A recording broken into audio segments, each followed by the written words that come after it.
Bismillahirrahmanirrahim. Assalamualaikum warahmatullahi wabarakatuh. Pemirsa MTA TV, pendengar radio Persada FM, MTA FM, dan juga seluruh radio jaringan dimanapun Anda berada. Alhamdulillahirabbil alamin. Segala puji bagi Allah yang telah memberikan kita anugerah berupa kenikmatan keluarga, keturunan, dan juga kesempatan untuk semakin meningkatkan ilmu dalam mendidik buah hati setiap harinya. Salawat dan salam kita curahkan pada junjungan kita Nabi Muhammad Sallallahu Alaihi Wasallam, suri tauladan kita dalam mendidik buah hati dengan penuh cinta, kesabaran, dan doa. Pemirsa dan pendengar, bagaimana kabar Anda di hari ini? Semoga dalam keadaan baik, sehat walafiat, dan selalu dalam lindungan Allah Subhanahu Wa Taala. Senang sekali saya Azalia Latifah bisa kembali menyapa Anda di program kesayangan kita, program Buah Hati. Nah, ayah bunda yang dirahmati Allah, kita ingin ya sebagai orang tua memiliki anak yang nurut, mudah menerima nasihat baik, namun tidak mengesampingkan sisi fitrah yang dimiliki anak kita. Nah, butuh nih pendekatan dari orang tua, dari hati ke hati bersama orang tua. Nah, sesuai tema kita hari ini, cara ikat hati anak agar ia mudah nurut. Nah, akan kita bahas tema kita hari ini bersama Ibu Dr. Anda Sabto Haridingsih dari Keputusan MTA Pusat. Mari kita sapa terlebih dahulu. Assalamualaikum warahmatullahi wabarakatuh. Waalaikumsalam warahmatullahi wabarakatuh. Masya Allah. Bagaimana kabar hari ini? Alhamdulillah sehat walafiat. Masya Allah. Mbak Latifah juga ya. Alhamdulillah Ibu ya. Pemirsa dan pendengar nih, ini sosok yang kita rindu-rindukan ya. Kita nanti-nantikan nasihatnya. Sosoknya yang lemah anggun, kita selalu rindu Bu nasihat dari Ibu ini tentunya. Insya Allah. Nah, ini sebagai informasi untuk pemirsa dan pendengar, Bu Sabto akan menemani kita di program Buah Hati setiap pekan kelima di setiap bulan.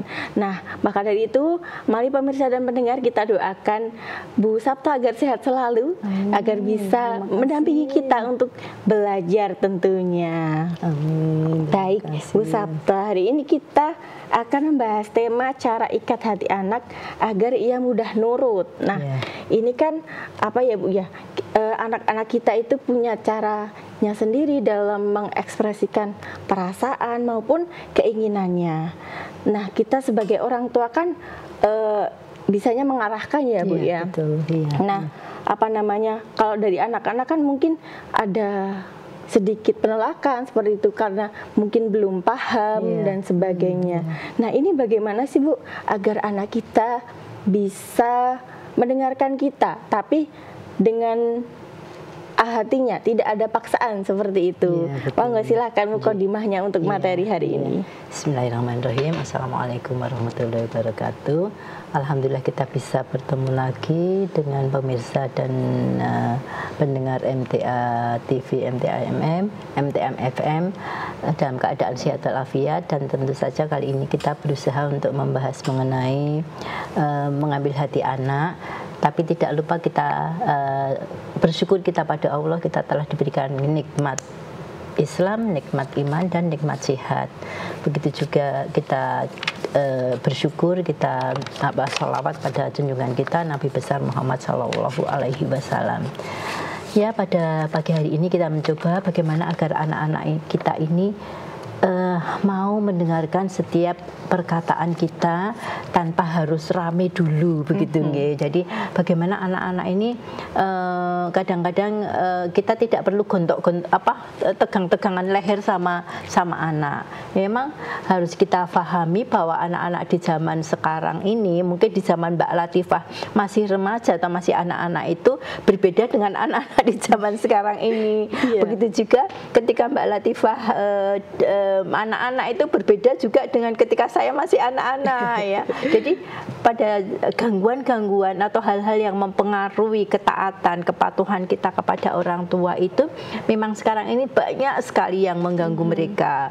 Kalau di zaman saya itu TV masih ini sekali ya, dan masih jarang ya Bu? Bukan jarang, cuman dulu saya sempat mengalami TV hitam putih gitu ya. Jadi pikirannya kalau maghrib ya kemana, main di rumah atau ke langgar misalnya seperti itu. Jadi nggak ada pilihan lain. Nah kalau sekarang ini nggak usah main kemana-mana, tetapi yang seperti itu. Nah kemudian tetapi pada dasarnya kita menyikapi anak kita ini kan kita sudah dituntunkan ya, ada tuntunan kita bagaimana menghadapi mereka. Dan memang sebetulnya jadi ibu sekarang ini lebih sulit daripada ibu zaman dulu ya. Jadi kalau dulu itu saya jadi bandingkan lagi ketika orang tua gitu aja kita, aduh ngapain ini ya, ngapain kita sudah iya. Kenapa Mbak? Kamu kemana? Kita sudah, aku apa-apa ya, saya sudah seperti itu. Tapi anak zaman sekarang bahkan kalau kita sudah seolah-olah seperti dilulu ya, dilulu itu nggak apa-apa kalau gini, nggak apa-apa, padahal ya emang bener udah dipikir tuh mau ke sana, iya mau udah dipikir mana maksudnya itu pikiran meneh gitu ya. Nah perbedaannya seperti itu. Namun sama kita sebagai orang tua, apa kita sebagai seorang muslim itu kita ada tuntunan kita ya. Jadi intinya kita ini menghadapi anak kita, doa dulu, doa itu sampai akhir hayat kita. Ini kita nggak boleh berhenti mendoakan anak kita dari mereka masih bahkan dari dalam kandungan ya sampai mereka sudah tua-tua itu ya tetap kita doakan. Banyak doa-doa yang dituntunkan Rasulullah bahkan dalam Quran ya, misalnya Rabbi habli minas solihin itu, kemudian yang di surat Furqan itu ya, Rabbana hab lana min azwajina itu di surat Furqan ayat 74. Kemudian di surat itu Rabbi hab li min ladunka dzurriatan thayyibatan itu surat apa ya? Surat ya itu di surat itu. Itu tidak pernah lepas, selalu kita doakan dari mereka masih dalam jangkauan mata kita sampai mereka di luar jangkauan mata kita. Kalau dia tidak di daerah kita kan tidak dalam jangkauan kita. Sehingga doa-doa itu akan, dan kalau kita rajin mendoakan itu tuh insya Allah anak kita, hubungan kita dengan anak juga akan lebih bagus. Bahkan ketika kita jarak jauh pun seolah-olah Allah itu juga yang nyemi kita si orang tua, kan itu ada keinginan orang tua supaya anaknya jadi soleh kan gitu ya Mbak ya. Nah jadi soleh, jadi ini itu kadang-kadang Allah itu seolah-olah menjawab keinginan kita. Mungkin ketika kita telepon anak kita, mungkin yang pernah saya alami, telepon anak saya itu tanpa saya mengecek itu, yang biasa saya ngecek sholatnya dan segala macam, itu terdengar adzan. Kosnya ternyata dekat adzan, mah bentar ya mah ya, seperti itu. Jadi memang doa kita nggak boleh berhenti Mbak. Anak itu sangat penting. Jadi terlalu penting untuk kita remehkan gitu. Jadi sangat penting sekali lah anak itu kalau kita remehkan. Jadi monggo ibu-ibu atau nenek-nenek kan juga masih punya anak ya. Seperti saya, nenek-nenek kan juga punya anak. Itu harus kita doakan. Kita doakan anak cucu, menantu itu kita doakan semua dari sekarang supaya mereka menjadi orang-orang yang soleh. Itu doa dulu. Yang kedua kemudian komunikasi harus komunikasi yang positif ya. Kita bisa juga kita bisa introspeksi kepada diri kita masing-masing orang tua ya. Saya ini hari ini komunikasi saya dengan anak saya apa ya? Kan kadang-kadang kalau kita melihat itu kadang-kadang juga isinya pagi hari itu perintah ya. Perintahnya iya, kalau perintah yang baik-baik ya, perintahnya juga nggak enak. Dibangun tiap pagi mesti harus dibangunin. Coba bahasa yang kita pakai itu teriak apa enggak? Ya, coba kalau kita berkomunikasi itu jangan berteriak, hindari berteriak. Apa gitu. Misalnya kalau cuma panggilan nggak apa-apa ya. Kadang-kadang panggilan itu pun nggak zaman dulu. Kalau zaman dulu kita dipanggil "Mbok" gitu ya, kita mesti moro. Kalau anak zaman sekarang dipanggil cuma iya gitu aja. Dia nggak beranjak dari tempatnya kegiatan gitu kan. Nggak ngapain gitu. Menurut dia tuh ngapain saya orang tua cuma manggil ya saya cuma jawab. Jadi saya melihat kayak gitu tuh ya. Ya Allah, anak zaman sekarang gitu ya. Jadi coba jangan berteriak, kita deketi. Ya, kemudian kalau kita jangan memaksa itu dalam arti walaupun memerintah itu kadang-kadang gini Mbak. Wok tolong belikan apa itu garam, gitu kan? intinya sih memang cuman itu maunya ya, kita menyuruh anak kita. Tapi dengan menghindari teriakan, dengan memaksa, itu akan lebih enak di hati anak-anak. Nah, bisa nggak minta tolong mama? Aduh, kalau ditolong mama wis capek masa itu, tolong nang, capek nggak dari tadi? Itu membuat dia, anak-anak itu nggak bisa membuat kata-kata emoh. Nggih, dia akan bilang iya. Rayuannya kayak di otak-atik gitu. Betul, iya. Jadi nggak usah keburu-keburu. Sayang, bisa nggak minta tolong? Mama tuh pengennya cuma ini aja. Kok kayak tak, mama balik atau enggak gini, nanti tak tinggi, biarnya jadi ini. Kamu tolong ya, bisa nggak? Capek banget nggak? Nanti habis itu pijit-pijit deh sebenarnya seperti itu. Dia nggak akan menjawab tidak, nggih, ya akan seperti itu. Jadi pertama yang harus kita lakukan adalah menghindari berteriak dan jangan memaksa, dengan pilih kalimat yang terbaik. Yang kadang-kadang juga gini Mbak, larangan untuk menyuruh anak ketika dia tantrum. Temper tantrum itu temperamennya baru tantrum ya, baru rewel ya, baru rewel. Itu jangan memerintah. Berangkat sekarang, nggak akan jadi, itu hanya akan menyakiti dirinya. Jadi itu juga bicara dengan berteriak, kemudian jangan memaksa, jangan menyuruh pas dia tantrum. Apa tuh istilahnya tantrum, anak dia tantrum seperti itu. Nah, kemudian dalam hal komunikasi jangan menggunakan bahasa yang kasar ya. Karena dengan bahasa yang kasar itu aja kan dalam Quran itu mesti akan menjauh. Kita bisa melihat, kita lihat dalam sehari-hari, kalau kita ini marah, dalam posisi marah, kira-kira anak-anak mendekat kita apa menjauh? Takut. Menjauh, iya. Nggak pengen ini, begitu datang kelihatannya bapaknya atau marah, mesti melipir-melipir, nggak berani, mau minta apa nggak berani, mau minta SPP nggak berani, besok aja deh. Jadi kalau kita ini marah atau mungkin kita ini kasar, mestilah orang-orang di sekitar kita akan menjauh, itu mesti.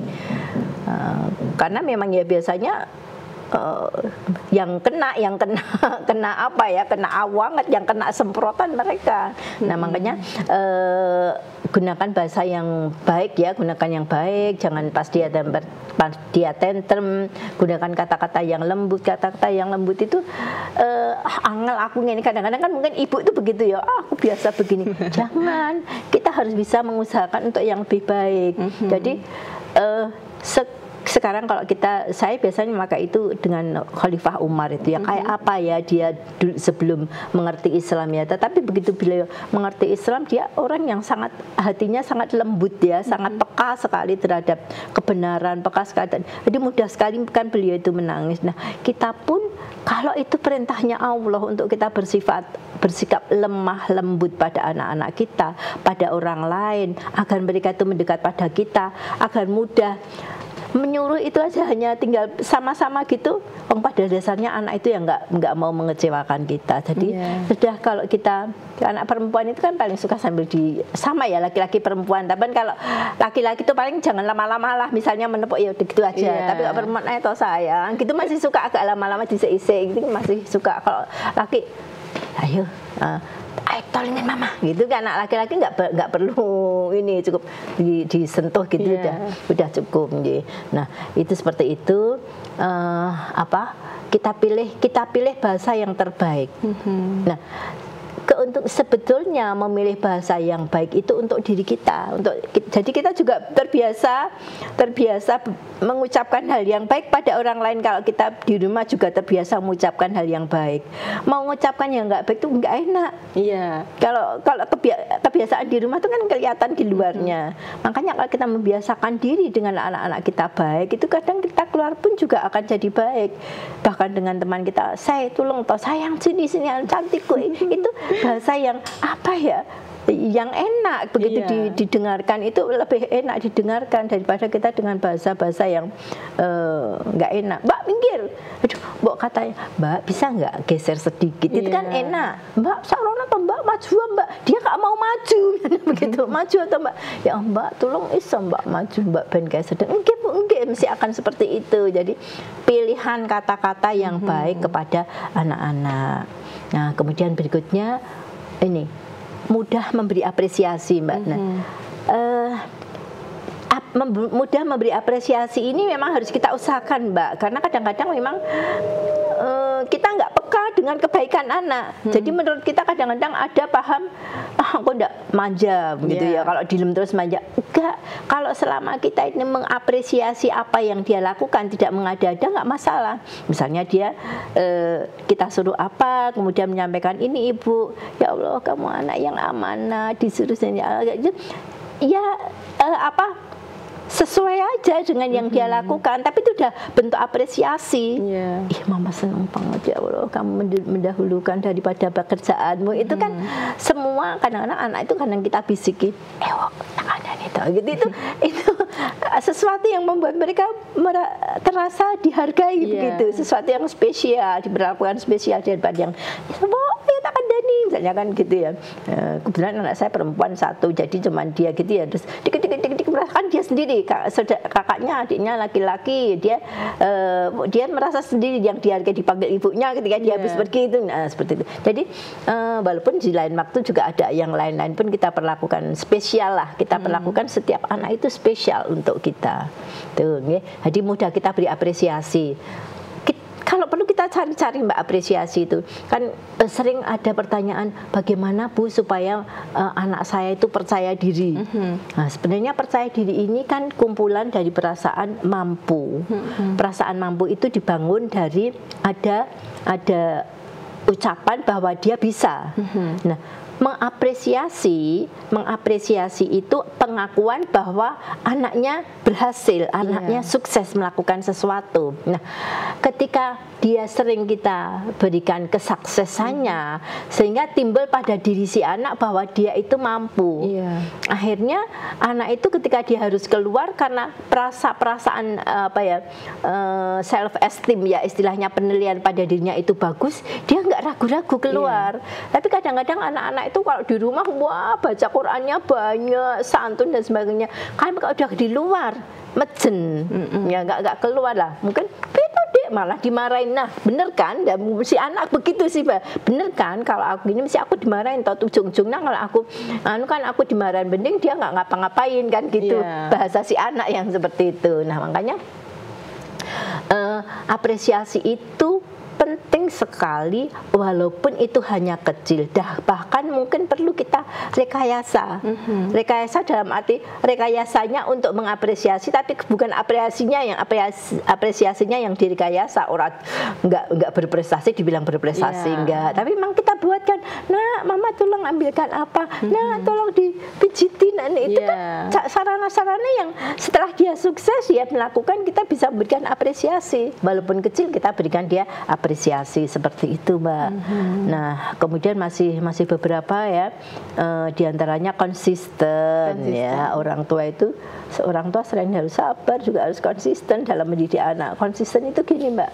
Konsisten itu pada saat tertentu orang tua menegakkan aturan itu dengan tepat. Misalnya kalau masuk rumah salam begitu ya.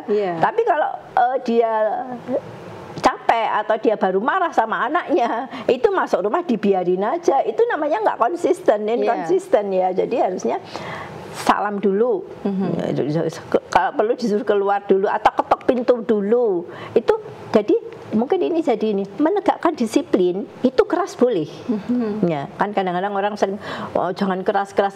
Menegakkan disiplinnya boleh, tapi pada saat tidak menegakkan disiplin kan malah lebih banyak waktu saat kita tidak menegakkan disiplin daripada waktu saat kita menegakkan disiplin. Dalam 24 jam itu menegakkan disiplinnya hanya beberapa menit aja mungkin hanya. Tapi untuk waktu yang tidak menegakkan disiplin kita harus hangat. Nah, itu yang harus kita usahakan. Jadi nah kan biasanya bisa misalnya terus masuk kemudian, nah biasanya kan gitu mikirin apa tuh deh ya, juga maksudnya kan kita masih bisa biasanya kan sambil dilem lagi kan kamu kan nggak gitu kan, kenapa tadi aku tergesa-gesa, mungkin seperti itu. Nah itu jadi kita konsisten dan apa Mbak, dengan suami itu harus searah ya, harus kompak begitu, harus kompak dengan suami. Jadi konsisten dan kompak dengan suami. Kalau si istri berusaha, yang sering terjadi itu pertanyaannya begitu Mbak tentang puasa, si istri suruh dalam belajar puasa sampai sore, di berbagai cara dilakukan. Ayo nak mandi ya nak, pakai air hangat dan sebagainya. Si bapak biar tahu buang belum ada 7 tahun itu kan jadinya kan nggak kompak antara suami istri. Itu sering sekali terjadi yang seperti itu. Jadi ya memang belum 7 tahun dan belum wajib, tapi kan kita menyiapkan dari awal sedikit demi sedikit itu perlu. Ya, padahal kadang-kadang untuk menyiapkan anak sampai sehari sampai sore itu kan mandi pakai angan-angan kan heboh kan, kita kasih es batu ya mandinya biar enak. Ya. Coba masukin aja kepalamu di freezer itu dengan kan misalnya pintunya di freezer ada gitu, masuk enak kan, kepalamu udah enak kan. Berbagai cara si ibu itu melakukan agar anaknya itu sukses hari itu puasa. Tetapi si bapak udah langsung di depan itu udah nggak apa-apa, akhirnya anak kan juga siapa aja mesti yang enak kan, yang enak lah seperti itu. Walaupun kadang-kadang seperti itu nanti kita juga kalau dia sudah gede kita juga tetap bisa menyampaikan. Memang bapak ibu itu bisa salah, tetapi kalau aturan Allah dan Rasulnya itu nggak bisa salah dan harus kita ikuti, itu pun bisa. Tapi pada kita menegakkan itu ya memang harus betul-betul kompak, bapak dengan ibu itu harus kompak. Harus satu jalan ya, satu jalan. Jangan kita masih aturan bapak yang rusak, jangan seperti itu. Iya, baik. Ini pembahasan kita ini semakin menarik ya Bu ya. Masya Allah. Nah tapi nanti kita akan sambung lagi di segmen selanjutnya. Ya baik pemirsa dan pendengar, tadi sudah nih diberitahu oleh Bu Sabto cara agar anak nurut. Yang pertama ini ada mendoakan anak. Kemudian yang kedua komunikasi positif. Yang ketiga mudah memberi apresiasi. Dan yang terakhir tadi disampaikan oleh Bu Sabto konsisten menegakkan aturan dan kompak dengan pasangan. Nah tentunya kita akan melanjutkan pembahasan tema kita hari ini, cara ikat hati anak agar ia mudah nurut, setelah informasi menarik berikut ini. Tapi kami juga mempersilahkan Anda untuk bisa bertanya ataupun berinteraksi dengan narasumber kita hari ini. Anda bisa menghubungi di line telepon 0271 679 3000 atau melalui WhatsApp dan SMS di 0811 255 3000. Saksikan Buah Hati setelah informasi menarik berikut ini.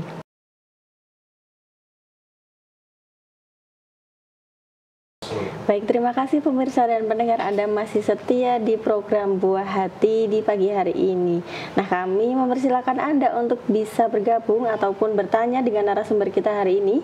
Anda bisa menghubungi di line telepon 0271 679 3000 atau melalui WhatsApp dan SMS di 0811 255 3000. Baik, kita masih akan melanjutkan pembahasan kita hari ini, cara ikat hati anak agar ia mudah nurut, bersama narasumber kita Ibu Sabto Hariningsih. Ibu, ini sudah ada pertanyaan yang masuk melalui WhatsApp. Ini saya bacakan dulu. Assalamualaikum, saya Ayumita dari Klaten. Bagaimana Bunda, anak saya usia 7 tahun, sudah SD, di sekolah menulis tidak mau, tapi hafalannya bagus sekali. Bagaimana cara ambil hati anak supaya mau menulis di sekolah dan mau mengerjakan PR di rumah? Anak saya gampang emosi tinggi sekali Bunda. Anak saya perempuan dan hal itu membuat saya emosi sampai tensi saya tinggi terus, seperti itu. Iya, untuk Mbak Ayumita ya, memang ya wajar kalau anak-anak itu kalau kita ikutin ya mungkin kayak gini seperti itu.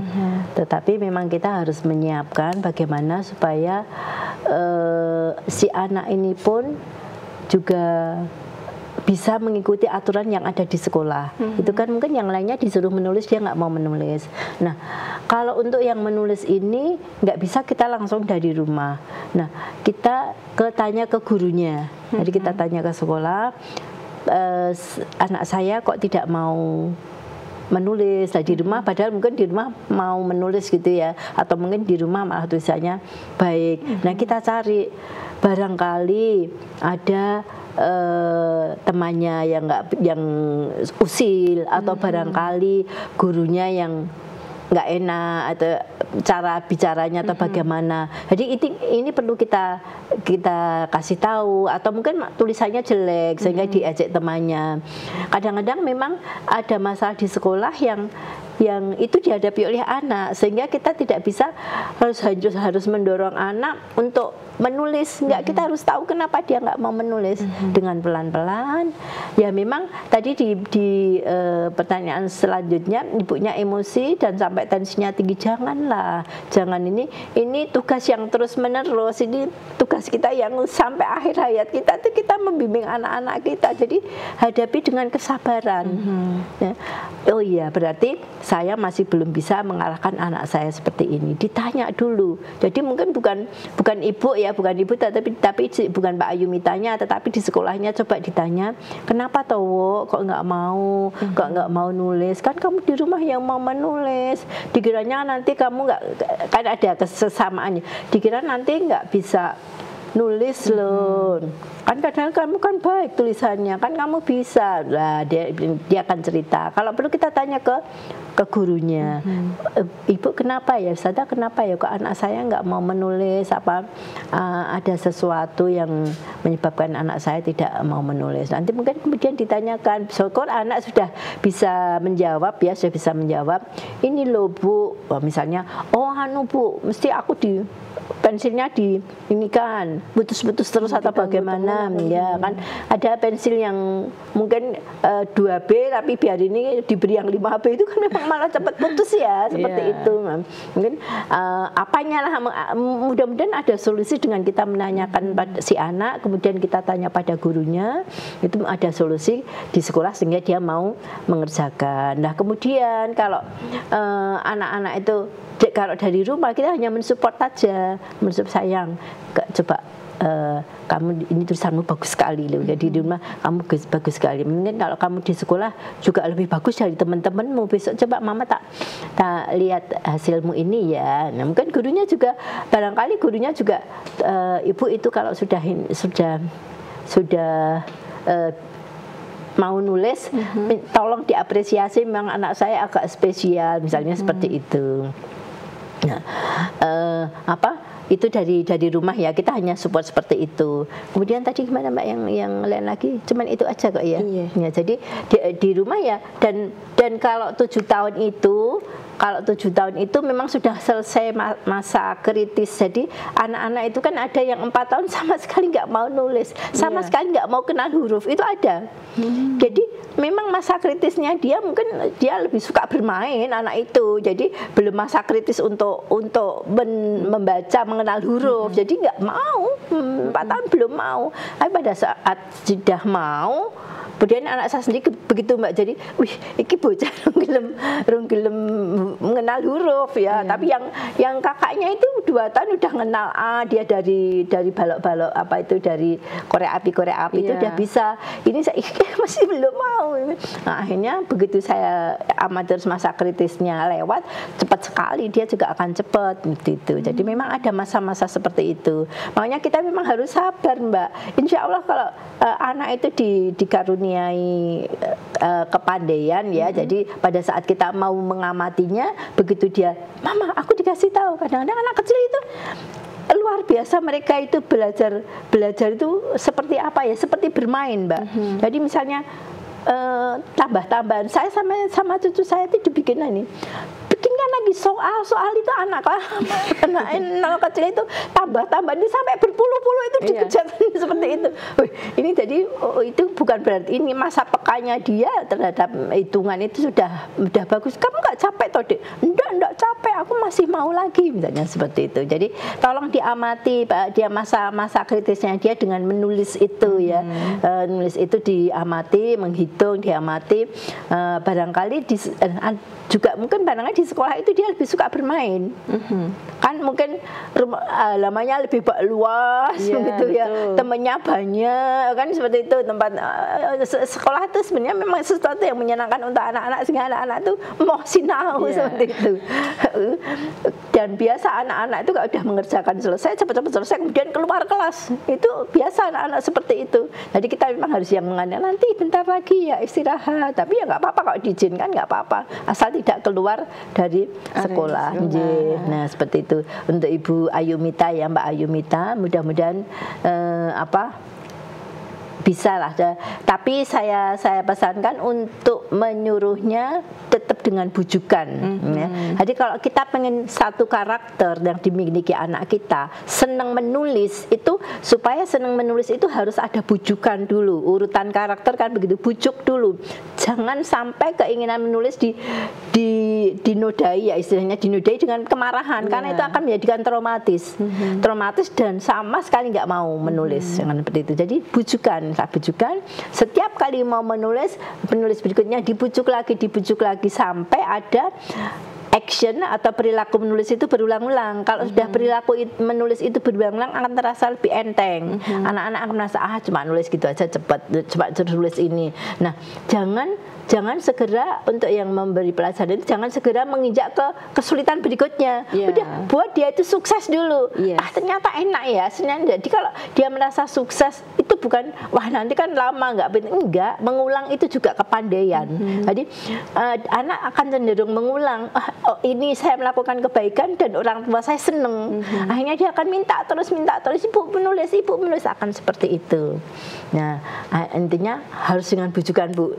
Anak-anak seusia itu biasa belum bisa nulis nggak apa-apa, sampai kelas 3 itu nggak apa-apa bisa nulis, tapi harus sabar memang begitu. Dan kalau sudah mau itu cepat, jadi harus sabar harus kita miliki seperti itu ya. Ini tentunya berkaitan dengan apa yang sudah disampaikan Bu Sabto di awal tadi ya, yaitu ada yang mendoakan, kemudian komunikasi positif itu tadi sangat penting ya Bu ya. Betul. Kemudian mudah memberikan apresiasi kepada buah hati kita. Dan tentunya kita sebagai orang tua juga harus konsisten. Jangan-jangan pulang ditanya nulis enggak. Itu kan menyedihkan. Jadi momok nanti. Iya Ibu, silakan untuk dilanjutkan lagi materi kita hari ini. Tadi cara agar anak nurut. Silakan. Tadi yang pertama tadi ya mendoakan mendoakan itu pekerjaan sampai akhir hayat ya. Selama kita masih punya anak, walaupun itu sudah punya cucu mungkin ya, itu tetap kita doakan. Kita ada banyak doa ya. Nah, kemudian hindari berteriak. Sebenarnya bukan hanya untuk anak-anak, tapi dengan orang yang sepuh, yang lebih tua pun juga nggak bagus ya berteriak. Kemudian jangan memaksa, menggunakan bahasa yang lembut, pilih kata-kata, memilih kata-kata untuk diucapkan, Kemudian disertai dengan sentuhan, Mbak. Sayang, capek ya. Sampai di fisik itu sangat penting ya, Bu ya. Betul. Jadi misalnya capek ya, hanya tangan kita picit gitu aja itu. Ya Allah, itu rasanya di sini Mbak sudah macelus begitu. Capek ya sayang. Dah masuk. Hanya sambil lalu kita tidak kok mijet, enggak. Tapi itu udah sesuatu yang ya Allah, ibu ngerti sekali memperhatikan saya capek dan sebagainya. Itu kan di dalam hati anak kita tuh panjang Mbak memikirkannya. Padahal kita cuma capek ya nak, gitu seperti itu. Nah, jadi pilih kata-kata yang lembut, kemudian disertai dengan sentuhan ya, semaksimalnya disertai dengan sentuhan. Kemudian ya dengarkan perkataan anak. Ini sering terjadi Mbak, kadang-kadang kalau anak sudah menjawab, Bu apa enggak baiknya, udah tahu kamu ikut ibu aja. udah pokoknya ikut ibu aja, udah ya nggak usah. Wes kadang-kadang kan anak itu kayaknya nggak punya hak untuk berbicara. Jadi padahal kita harus dengarkan, menurut kamu gitu ya. Padahal harus kita dengarkan supaya dia merasa dihargai. Kemudian kita ajak dia berpikir. Semakin dia mampu mengucapkan penalaran yang lebar, semakin mampu dia kita ajak berpikir. Nah, kalau seperti ini nanti seperti ini, kalau ini seperti ini, pilih yang mana? Ya udah ngikut ibu aja. Kan seperti itu. Tapi memang harus sabar. Itu nggak jalan lama. Paling kita nggak sampai SMP lah. Ya, itu sudah mulai sudah mapan, anak akan sudah mapan. Tapi kita ya itu tadi mendoakan, menghindari bicara keras, tidak memaksa, ada sentuhan, memberikan apresiasi, konsisten. dengan pasangan kompak ya. Kemudian hindari memberi perintah pada saat anak baru tantrum. Nah, yang masih perlu kita jadi model, menjadi uswah ya bagi mereka. Bapak dan ibu itu jadi uswah. Mau tidak mau mereka akan meniru kita. Kadang kita ini juga heran, loh kamu kok gitu, padahal tidak langsung dia meniru kita. Bohong pun kalau orang tanya bohong, anak akan meniru. Atau anaknya, ibunya melakukan sesuatu, kita nggak merasa mengajarkan, saya nggak mengajarkan itu, iya, tapi kamu kebiasaanmu itu diserap oleh anak-anak kita. Nih, jadi kita harus betul-betul jadi panutan, jadi uswah, jadi contoh untuk anak-anak kita. Kemudian yang masih belum itu ini Mbak, kita ciptakan lingkungan yang kondusif di rumah kita. Nah, ini untuk ngeceknya itu bisa kita lihat ketika anak kita pulang, itu dia kemudian delik neng kamar, nyekel HP, atau dia pergi main dengan temannya, tidak mendekati kita.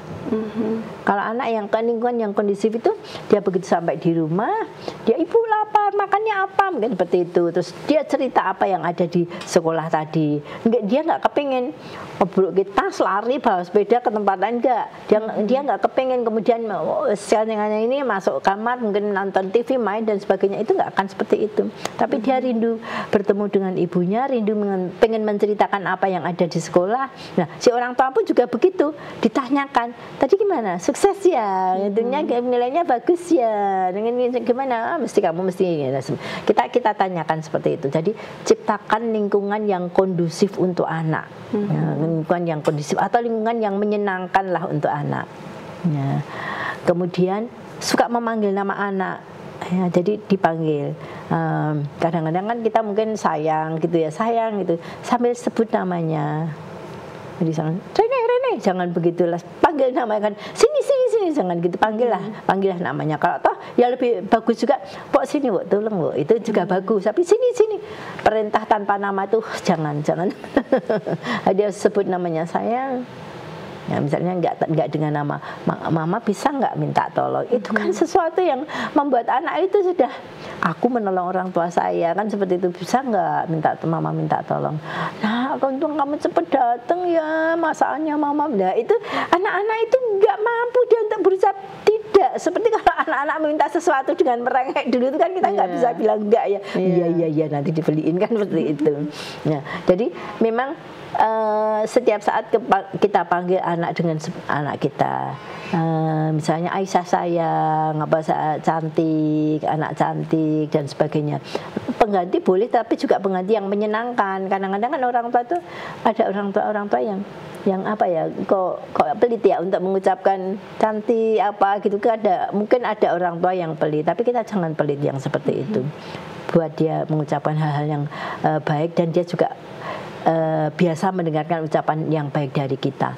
Kalau dia tuh miskin panggilan sayang, itu nanti dia begitu remaja, ada yang memanggil gitu tuh dia wes kelepek gitu, akan bisa seperti itu. Tapi dia biasa di rumah, sayang, cintaku dan ini itu, dia kan nggak digagas gitu, ada orang bicara seperti itu. Kemudian yang harus kita perhatikan adalah penting sekali kita untuk kompak dengan suami kita.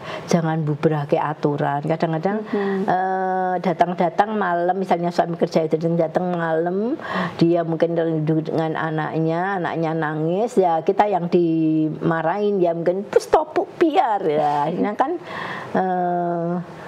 akhirnya kan jadi bingung. Nah, sebaiknya setiap kali anak meminta kepada kita, pada bapaknya, aku boleh nggak aku pakai mah? Udah bilang ibumu belum? Jangan langsung itu, udah bilang ibu belum? Udah, tapi ibu nggak boleh. Nah, kata ibumu apa? Jangan iya dulu, tapi udah bilang ibu belum? Nah, jadi kan supaya kompak ya, jangan sampai ya boleh. No. Tapi ibu nggak boleh, nah jangan sampai seperti itu. Udah bilang ibu belum, tanya ibu dulu, misalnya seperti itu. Jadi harus kita jaga juga aturan yang saya contohkan tadi, puasa anaknya merengek-rengek. Udah nih tak kasih. Ya sudah, nggak ini padahal belajar itu kan juga perlu, anak-anak itu kita ajari juga perlu membiasakan diri untuk puasa, kita hibur sedemikian rupa agar dia berhasil hari ini untuk melewati waktu puasanya, kan seperti itu.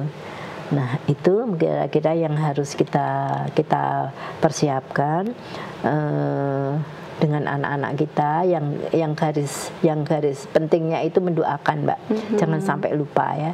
Jadi setiap orang tua itu, ibu itu, orang tua yang itu kan doanya makbul untuk putra-putrinya. Jadi pada saat kita harus pandai, sebagai orang tua harus pandai memilih waktu doa-doa kita ini makbul. Sebagai ibu pada anaknya doa kita makbul. Ketika kita safar ya doa kita juga makbul. Kemudian puasa doa kita juga makbul. Ingat waktu-waktu itu kita doakan keluarga kita, anak-anak kita sampai akhir hayat kita, Mbak. Jadi doanya itu jangan pernah kalau perlu itu setiap begitu waktu merasakan tidak memikirkan sesuatu, kembalilah ke sana. Ketika memikirkan itu kan memang bisa, Mbak, kita seperti itu.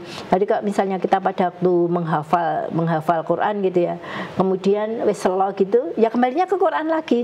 Oh, hafalanku, saya tak terus hafalan, Nah, begitu juga mendoakan anak ketika kan tinggal matur aja atau pada Allah, tinggal doa aja atau di surat As-Saffat itu Rabbi habli minas solihin, ya Allah jadikan anak-anak yang soleh. Kemudian di surat Furqan Rabbana hab lana min azwajina, itu bahkan bukan untuk anak-anak kita tapi juga untuk pasangan kita, untuk keluarga kita.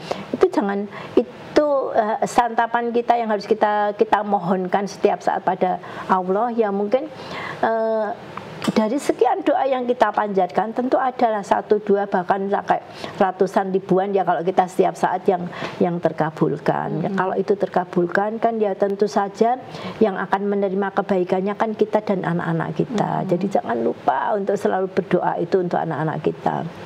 Oke, baik. Ya. Jadi doa ini menjadi kunci kita sebagai orang tua agar anak-anak kita ini bisa nurut, bisa mungkin kedepannya juga lebih baik lagi seperti itu ya, Bu. Betul. Ya.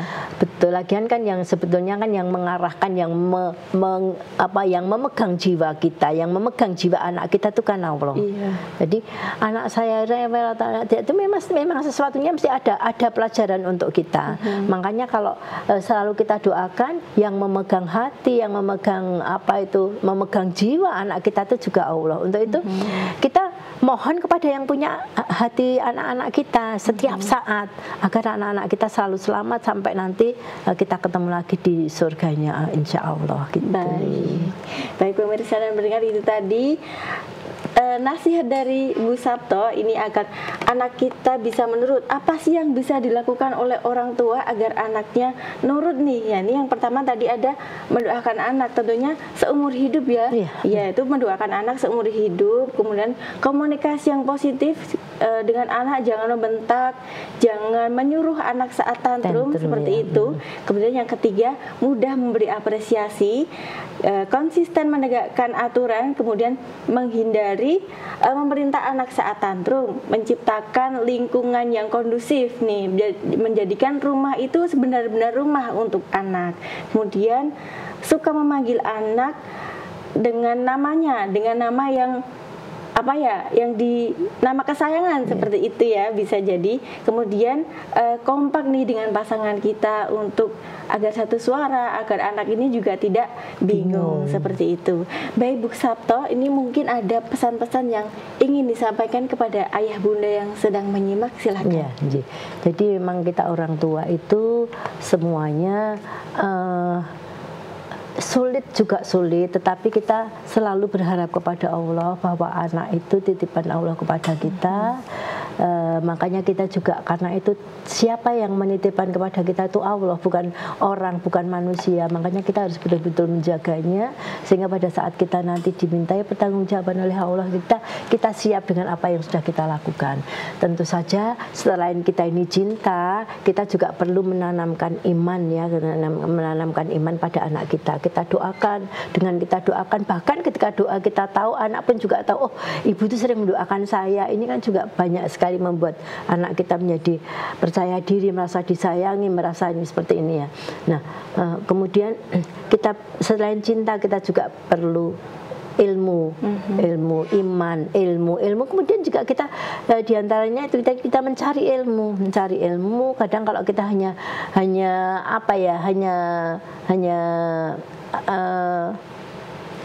keturunan gitu ya, cara-cara mengajar membimbing anak keturunan itu sekarang udah ketinggalan karena halangannya sekarang jauh lebih banyak. Memang cara-caranya agak mirip-mirip dengan orang tua, tetapi harus banyak belajar karena sekarang agama maupun apa itu sudah sangat tersedia, tinggal kita memakainya.